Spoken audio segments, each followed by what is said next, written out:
Scott Martin is a professional angler with lake water in his veins. You know, I've lived here basically my entire life, over 40 years.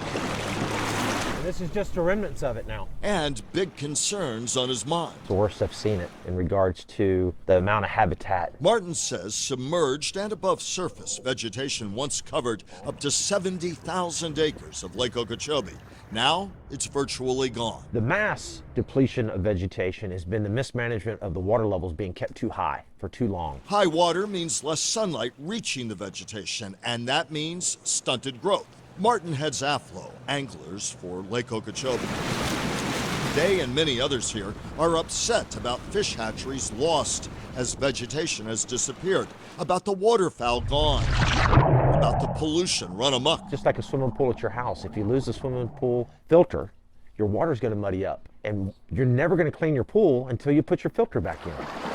And as you well know, too much water flushed from the lake to our coast has too often been disastrous, with huge algal blooms, often toxic ones, over the years. Where do we find the balance? Well, we have to start over at least and get the lake back to a level that can regenerate itself.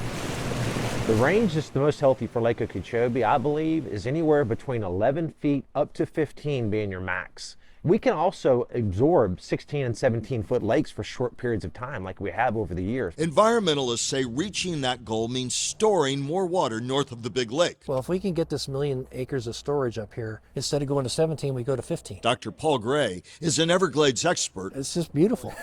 With Audubon, Florida. And then during the dry season, we still have water up here that's slowly flowing into the lake, and it doesn't drop too low. So again, we're just trying to smooth out this extreme pattern that we created with drainage. That is the long-range plan, a reservoir north of the lake and water flowing down a broad, revitalized Kissimmee River floodplain. Also, there is a continued push for federal or state-purchased conservation easements, in effect paying landowners north of the lake to use their land to store water. Rancher Wes Williamson does it. I profiled him last year. At this edge of the wetland, we may be 5 miles from Lake Okeechobee.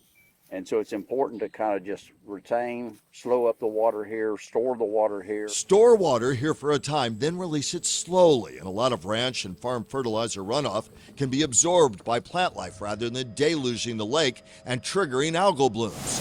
And more stable lake levels could mean far less need to dump water to our coastal estuaries. For the people at the coast watching this, we fix this lake and we get this lake back with 50, 60, 70,000 acres of vegetation in this lake at all times.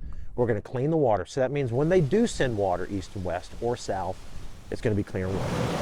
Cautious optimism for an outdoorsman in his home. I hope the governor cares about this lake because, again, these are real families with real communities. You know, we have a legacy over here. This is our way of life, and we depend on this lake to survive.